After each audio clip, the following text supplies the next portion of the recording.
Okay, we'll begin, and we'll talk a little bit about sarcoidosis. Just a little bit of historical perspective for fun, because sometimes you actually hear these names in sarcoid discussion, so you should at least know where they come from. Before that, though, as you notice, in 2011, looked like it was the year of sarcoid because there were three very good reviews that I have up here that talked about sarcoid and the latest in sarcoid. So if you have any interest in any of these journals, JAMA is obviously a pretty easy journal to get. You guys get. Chest had one by Dr. Anuzzi, who was at Mount Sinai Hospital for years. And then Bauman in that group. Sorry, but can I move this computer on that side? Yeah, on any side. Yeah, you can, so it will be more comfortable for you. Sure.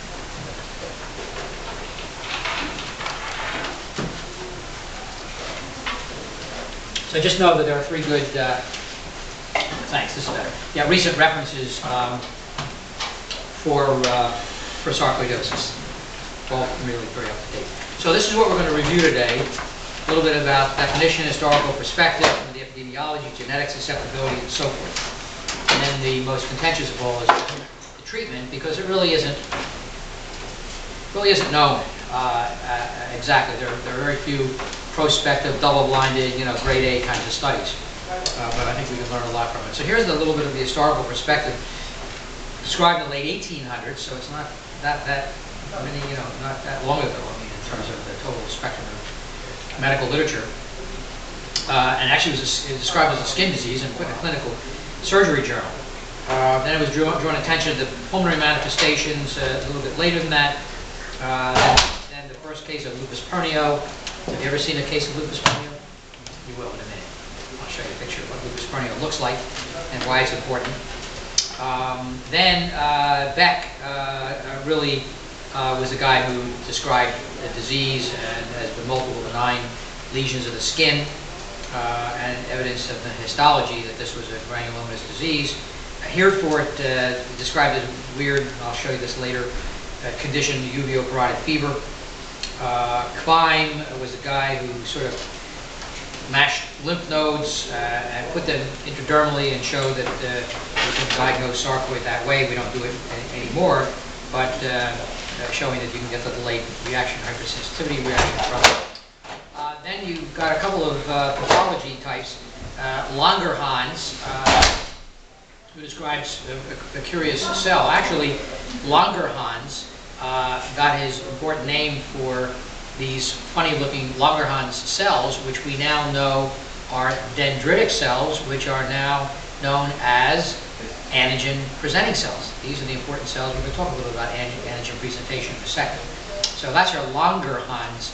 And Langerhans, the abnormal proliferation of Langerhans cells in the lungs associated with a histiocytic hyperproliferation, we now know as histiocytosis X, eosinophil granuloma. So those are the Langerhans cells. They're the skin and the lung predominantly. But that has nothing to do with sarcoid. The Langerhans, okay, is the multinucleated giant cell, which is so typical of sarcoid.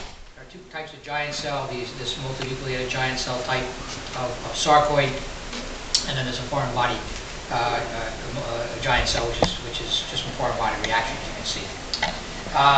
Then you have Schaumann, and Schaumann described these funny looking here. So here is, let me show you so you know what this is.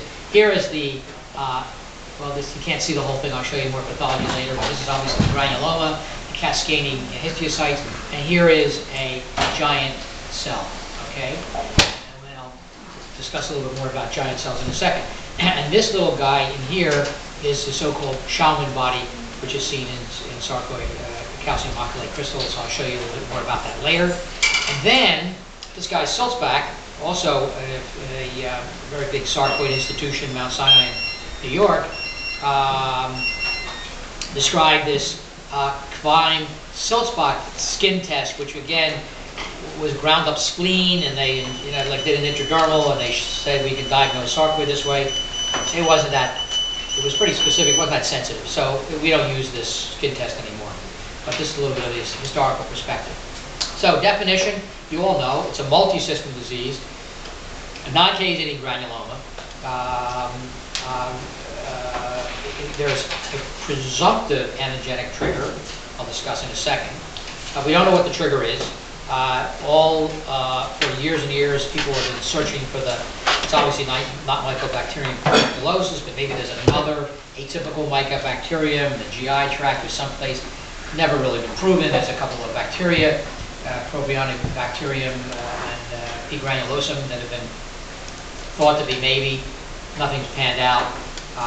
It is a systemic disease, and I'll show you the organs that it involves. We'll talk about each of those organs. It is clearly a clinical diagnosis, and it's just a diagnosis of exclusion. So when you're doing a biopsy, you see non-case-eating granuloma, you need to remember that there are obviously many other diseases I'll show you that you've got to rule out, and mainly that's by the pathologist. The pathologist is going to tell you there's no bugs there, no TB there, no evidence of beryllium there, or other weird things that can cause these non-case-eating epithelioid cell granulomas. So that's what these guys look like, and you see here there's a nice giant cell right over here, and it is cascading. First of all, there's kind of in a nodular distribution. The cells, the tissuecytes kind of cascade around it, and the giant cells obviously also give it away. And this is what the granulomas look like. Now, they are always talking about non-case-eating granulomas, which means no necrosis in this. But there is a form of,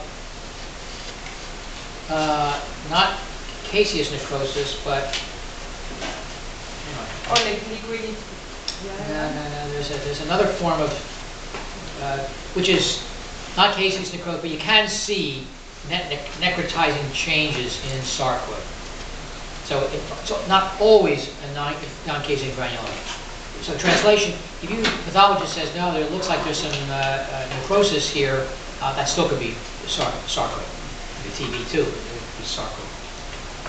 So these are some of the things you think about that give you non-caseous granuloma. Obviously all the mycobacteria do it, the fungi do it, and then a couple of the weird infections, the brucella, tuberculosis, which we rarely see, syphilis, and toxa can also.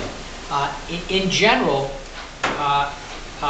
lymphoma, whether any of the stages, Hodgkin's, non-Hodgkin's lymphoma, you don't see granulomas, but you can. And this has led to some confusion. So, usually it's isolated in the edge of the lesion, and it's you look, the pathologist says lymphoma. So it's just a recognition there can be and these non-caseous granulomas within a biopsy of a lymphoma. Literature makes a big deal. It can cause confusion. Truth of the matter is, if you look hard, you do the tissue markers, you're going to know lymphoma. Wegeners, you see them. Churg-Strauss, as you know, is I think we talked about it a couple of months ago. Remember, is the allergic granulomatosis, the allergic vasculitis. You can see it's a granulomatous vasculitis, so you can see granulomas. You're not going to confuse it with sarcoid because you got thousands and thousands of eosinophils, high Ig levels, and so forth. Primary biliary cirrhosis is on the list in the liver. Hypersensitivity pneumonitis. When you see a biopsy that shows granulomas, one of the things that could be is hypersensitivity pneumonitis, so-called organic pneumoconiosis. However, these granulomas, are poorly formed, as opposed to these beautifully well-formed granulomas of sarcoid. And also, they're peribronchial. Sarcoid granulomas are usually seen in the interstitium, in the bronchovascular bundle, in the interlobular septa, even the pleura. But hypersensitivity pneumonitis, which you diagnose by transbronchial biopsy, seeing these poorly formed granulomas, they're usually peribronchial. Both talc and beryllium can give you granulomatous disease. Now, talc, can give you an endarteritis if you inject drugs that are, what they do is I think they put them through something. How do you get talc in them? The reason why drug addicts get Cocaine. The talc. Yeah, they mix it. That's what it is. Yeah, they mix it. Sure, sure. Yeah. So you can see granulomatous changes, but that's a vessel disease. Sarcoid is not a vessel disease, blood vessel disease. But you could also have an inhalation of talc. Used to be talc in baby powder, talcum powder. I think they took it out now lately. But in industry, they still will use the talc. But the other major problem with talc is that it's contaminated often with asbestos. So if you're having a talc exposure, you see some interstitial changes. It could just as easily be asbestos. Beryllium, you see this in rare industries like in nuclear, making electronic products. I think there's nuclear plants, there's some beryllium. And methotrexate, obviously there's a history of taking methotrexate. So who do you see it in? Well, this is important because the age range of sarcoid is really predominantly in the 20 to 40-year-old. If you have a 75-year-old cute little lady who comes into the hospital and you see lymphadenopathy, interstitial disease, it would not be my first choice.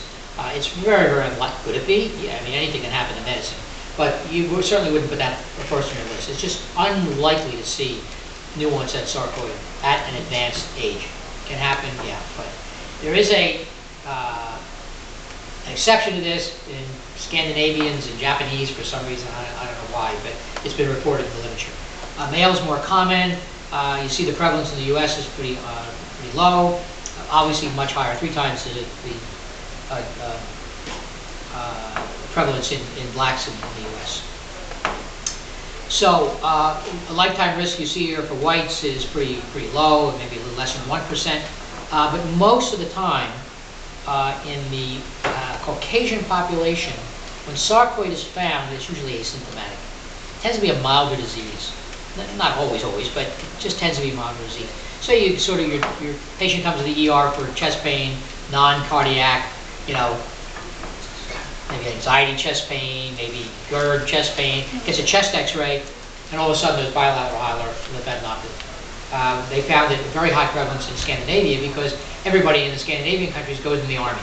So when you go into the army, what do? You have a chest x-ray. You get a chest x-ray, they screen, and that's how they found a fairly high prevalence. On the other hand, as you see here, the lifetime risk for blacks is not that inconsequential, 2.5% or so.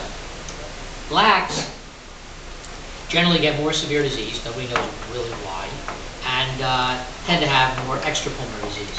So this is where you're going to get a lot of bad skin disease and even cardiac and so forth. Now the overall mortality, as you see, is kind of a range. And the truth is that depending upon how much sarcoid you have, and we'll talk about stages in a second, the mortality can be extremely rare, almost zero, to extremely high in later stage, what they call stage 4 disease. And we'll talk about some of the reasons. At least in Japan, myocardial involvement is the most frequent cause of death. I do not think that's the case here. Probably the most recent cause of death, most frequent cause of death here in the U.S. is probably stage 4 pulmonary fibrosis with its complications. We'll talk about those complications like infection, aspergilloma, pulmonary hypertension, and so forth. They would be probably the most common causes here. There is a genetic susceptibility. It's not really very well worked out, but there have been certain genes that have been found that have high prevalence in certain families. As a matter of fact, as you see here on the second bullet, there's a high likelihood of developing sarcoid if first degree or second degree relatives has sarcoid. You can see here the relative risk is fairly high. So for some reason, it is a familial disease, so you can take a history when you suspect it, and you may find it in the family. There is a linkage to this to section within the major histocompatibility complex. I'm going to show you a little bit more about the immunology of sarcoid in a second. Obviously, race being a risk factor suggests some genetic predisposition. So these are some of the putative environmental agents. I remember when I was, your stage, we were all convinced that it was pine tree pollen. Because so many southern African Americans had exposure, were coming north, and then had sarcoid, and they, somebody just died. It never worked out. So these are all the possible. But obviously there are causes for localized granulomas, which is why, but localized granulomas, as I said, like in cancer and lymphoma and so forth, that's not sarcoma. They just happen to have a granulomatous or immunologic reaction like that. So a negative association is found between the atopic diseases. Not that that's important, but, and also smoking for some reason.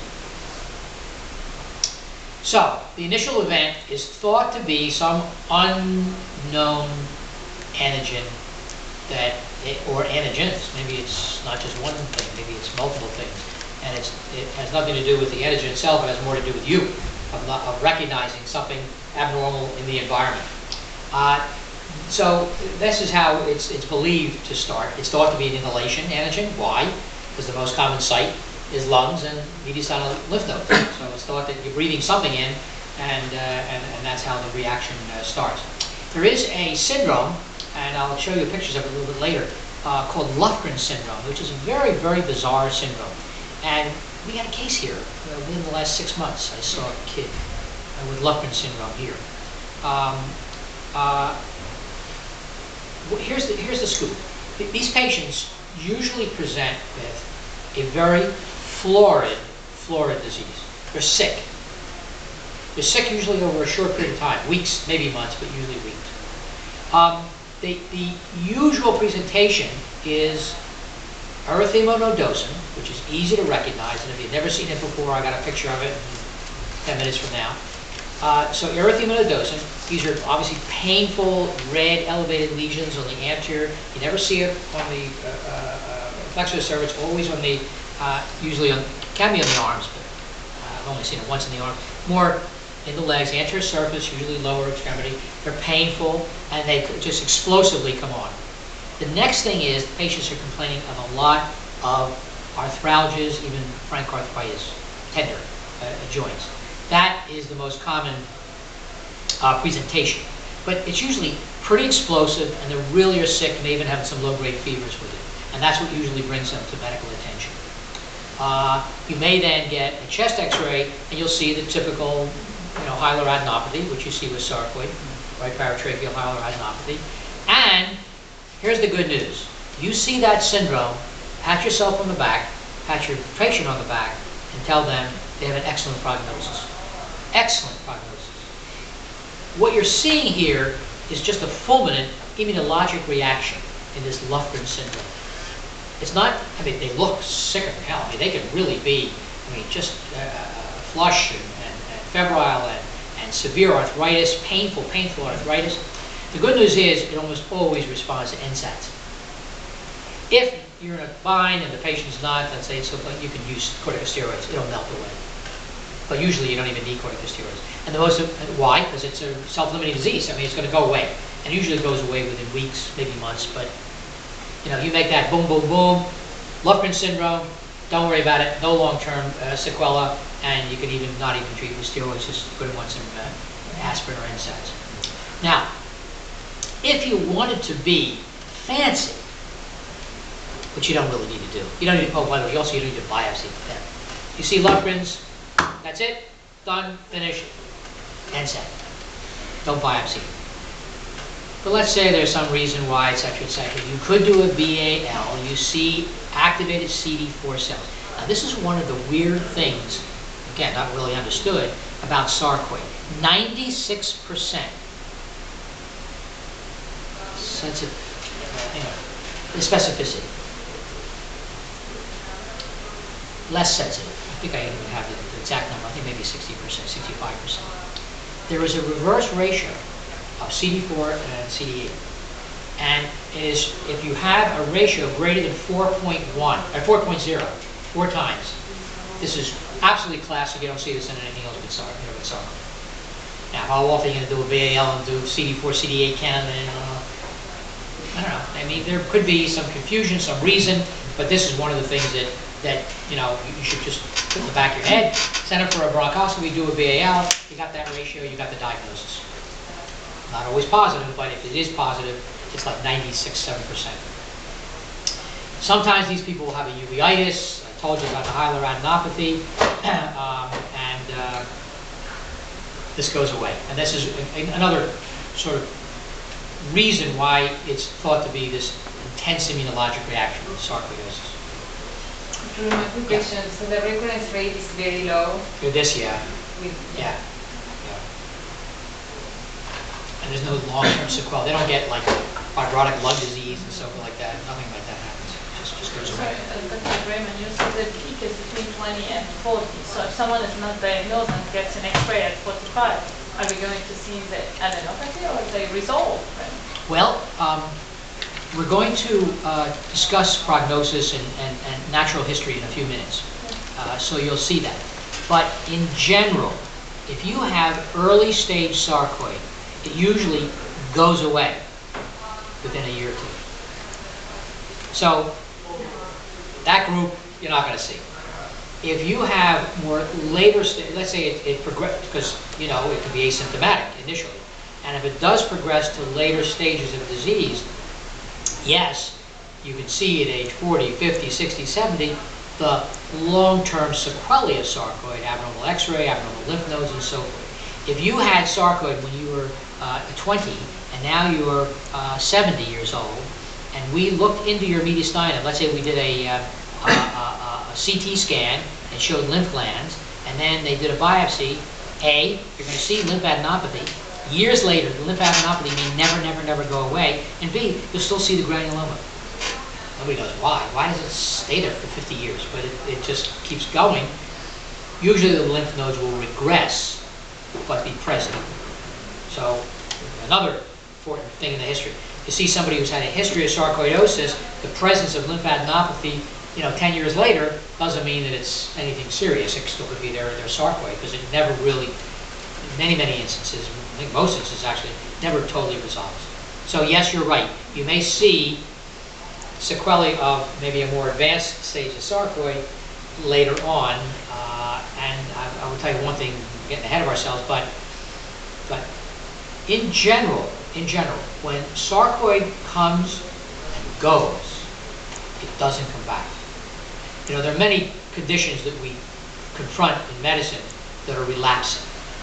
Okay, the first talk I gave here was on asthma. We know that asthma is a very relapsing disease. Long-term remission, you get sick again. Long-term remission, you get sick again.